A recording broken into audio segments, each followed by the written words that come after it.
Welcome friends, আমি সৌরভ। তো আমি এখন কথা বলবো ধ্রুব ব্যানার্জি পরিচালিত, দেব ইদি কাপাল অভিনীত তাদের নতুন আপকামিং মুভি রঘু ডাকাত। তো আজকে কিন্তু রঘু ডাকাতের টিজার বা প্রি টিজার রিলিজ করছে। তো এই প্রি টিজারটা আসলে কেমন ছিল, কেমন হলো সেটা নিয়ে কথা বলবো। তো সত্যি বলতে এই প্রি টিজারটা জাস্ট দুর্দান্ত ছিল।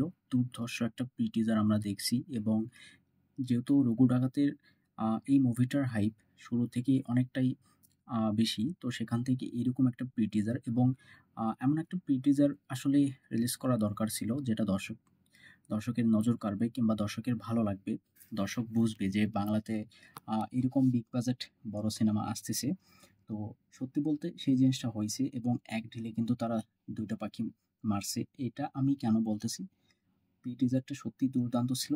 প্রায় ১ মিনিট ১৫ সেকেন্ডের মতো ছিল আরকি। যদিও সেখানে দেখাচ্ছে ১ মিনিট ৩০ সেকেন্ড। আসলে ১ মিনিট ৩০ সেকেন্ড না। তবে টিজারটা অনেকটাই বড় ছিল, এবং টিজারটা যেভাবে শুরু করা হয়েছে, যেভাবে আ মেগাস্টার দেব অর্থাৎ দেবদাকে তার এন্ট্রি দিয়ে টিজারটাকে এন্ড করা হয়েছে, দুর্দান্ত ছিল। তো এই টিজারটা সব দিক দিয়ে কিন্তু সত্যি বলতে অসাধারণ ছিল, এবং এই টিজারটার ব্যাকগ্রাউন্ড মিউজিক সেটাও সত্যি বলতে দুর্দান্ত। এবং ব্যাকগ্রাউন্ডে যে গানটা বাজতেছে রঘু রঘু, জাস্ট অসাধারণ ছিল। ব্যাকগ্রাউন্ডটা যথেষ্ট ভালো করা হয়েছে, এবং এরকম বড় বাজেট একটা সিনেমার ব্যাকগ্রাউন্ড মিউজিক অবশ্যই ভালো হতে হবে। তার সঙ্গে সঙ্গে ভিজুয়ালি কিন্তু টিজারটা দারুণ ছিল। আমার কাছে অনেক ভালো লাগছে। হ্যাঁ, এখানে এই টিজারটাতে এআই এর অনেক কাজ ছিল। তারা এআই দিয়ে ভিডিও করছে, কিন্তু একটা জিনিস লক্ষ্য করলে বুঝতে পারবেন যে লার্জার দ্যান লাইফ এরকম একটা বিগ বাজেট সিনেমাকে মানে সবসময় ওয়াইড অ্যাঙ্গেলে আ কিছু শট দেখানো দরকার, এবং যে শটগুলো মানে একটা সিনেমাকে অনেক বড়, সেটা কিন্তু দর্শক বুঝতে পারবে। তো যার কারণে এই টিজারটাতেও সেরকম অনেক শট দেখতে পাবেন, এবং এআই দিয়েও কিন্তু সেইরকম শট বানানো হইছে, যেটা আপনার কাছে ফেক মনে হবে না, এবং সেখানে আপনি কোনো ভুল ধরতে পারবেন না। এর কারণ হলো এই যে কালার টিউন। তো এখানে কালারটা কিন্তু ডার্ক মোডে রাখা হয়েছে, একটু কালো, কালো অন্ধকার, এবং কালারটাকে যেভাবে তারা এডিট করছে, আপনি খুঁটিনাটি কোনো কিছু সেভাবে ধরতেই পারবেন না যে কোথাও ভুল ছিল। তো এই দিক দিয়ে সত্যি দুর্দান্ত ছিল। আর দেবদাকে একটা অ্যাকশন সিনেও দেখানো হয়েছে।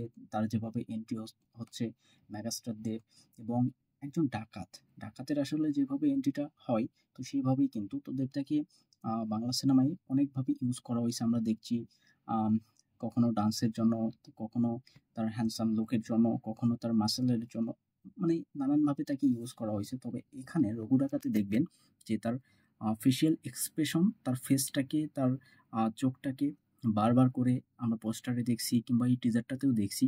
তো এইটা আমার কাছে মনে হচ্ছে যে কিছু একটা হবে।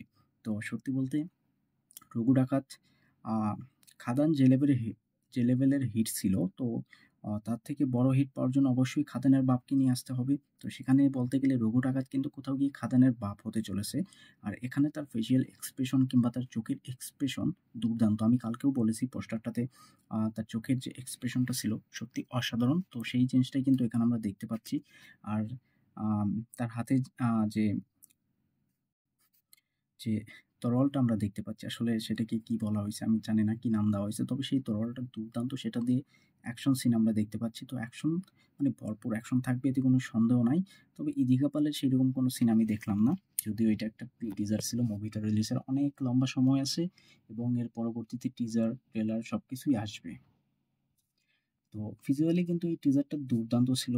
কোথাও মানে আপনি সেই জিনিসটা লক্ষ্য করতে পারবেন না। তারা কোনো আ কার্পণ্য করেন নাই। তারা মানে এই মুভিটার জন্য তারা পয়সা খরচ করছে এইটা বুঝতে পারবেন, এবং এটা যেহেতু একটা বিগ বাজেট সিনেমা, মানে বর্তমান সময়ে বলিউড, সাউথ সবকিছুকে টেক্কা দিতে হবে বাংলা ইন্ডাস্ট্রিকেও, এবং সেই কথা মাথায় রেখে মানে বাংলা ইন্ডাস্ট্রি কোথাও গিয়ে সামনের দিকে এগোচ্ছে, এই জিনিসটা কিন্তু আপনি খুব সহজেই বুঝতে পারবেন। তো ইংরেজদের বিরুদ্ধে গরিবের মাসিয়া বা হিরো হয়ে উঠবে রঘু ডাকাত, অর্থাৎ দেবদার এই ক্যারেক্টারটা, সেটাই কিন্তু আমরা দেখতে পাবো।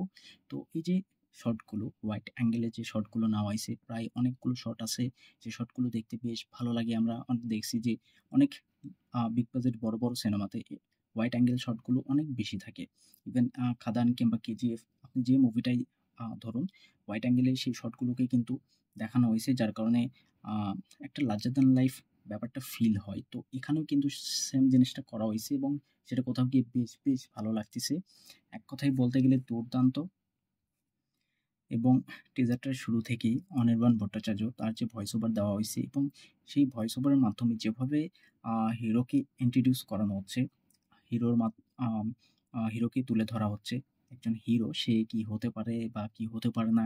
এই যে জিনিসগুলো মানে খুব সুন্দর ছিল। ভয়েস ওভারটা যদিও আপনি শুরুর দিক থেকেই আ ধরতে পারবেন না যে এটা কার ভয়েস। তবে ভয়েসটা খুব সুন্দর ছিল এবং ভয়েসের মাধ্যমে মেগাস্টার দেব ১ম বারের মতো তাকে মেগাস্টার আসলে টাইটেল দেওয়া হলো। তো যাই হোক, তিনি কত বড় সুপারস্টার তিনি আসলে কি বলবো এটা প্রত্যেকেই জানে কিন্তু তিনি কখনো নিজেকে সেইভাবে সুপারস্টার দাবি করেন নাই। তো এইটা সত্যি বলতে অসাধারণ একটা কাজ ছিল। দুর্দান্ত রঘু ডাকাত টিজারটা ভাই সত্যি আমি দেখে জাস্ট অবাক হইছি। এটা মানে আপনি ভাবতেও পারবেন না যে একটা বাংলা সিনেমার টিজার জাস্ট দুর্দান্ত। আমার সত্যি অসাধারণ লাগছে। আমি অপেক্ষায় আছি টিজার বা ট্রেলারের জন্য। ট্রেলারে অবশ্যই আরো বড় কিছু আমরা দেখতে পাবো। তো যাই হোক এই টিজারটা আপনাদের কেমন লাগছে সেটা কমেন্টে জানাবেন। ভিডিও ভালো লাগলে একটা লাইক করবেন, শেয়ার করবেন, এই চ্যানেলটা সাবস্ক্রাইব করবেন। ধন্যবাদ।